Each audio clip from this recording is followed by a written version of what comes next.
Dengue প্রতিরোধ করতে ভারতে এই প্রথমবার এলো ডেঙ্গির vaccine Qdenga. Drug control general of India জাপানে টকেডা বায়োফার্মাসিউটিক্যালস এর তৈরি কিউডেঙ্গা ভ্যাকসিনের বাণিজ্যিক বিক্রিতে অনুমোদন দিয়েছে। 4 থেকে 60 বছর বয়সী ব্যক্তিদের এই ভ্যাকসিন দেওয়া যাবে। বর্তমানে 43টি দেশে কিউডেঙ্গা ব্যবহারের অনুমোদন রয়েছে। এবার ভারতে অনুমোদনের ফলে দেশের ডেঙ্গি প্রতিরোধ কর্মসূচিতে একটি গুরুত্বপূর্ণ সংযোজন হতে পারে বলে মনে করা হচ্ছে। टाइगर हाउस में आपका स्वागत है, जहां हर दीवार में है टाइगर की ताकत।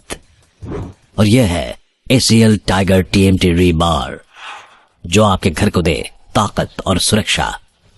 इसके अनोखे रिब डिजाइन साधारण TMT बार के मुकाबले देता है सर्वाधिक रिब एरिया वैल्यू, जो सर्वाधिक बॉन्ड की शक्ति प्रदान करता है सीमेंट के साथ।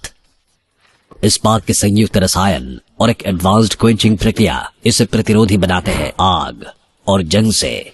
कार्बन एंड मैंगनीज के संतुलित अनुपात इसे देता है सर्वोत्तम लचीलापन और प्रसारण की क्षमता, जो रखे भूकंप से सुरक्षित।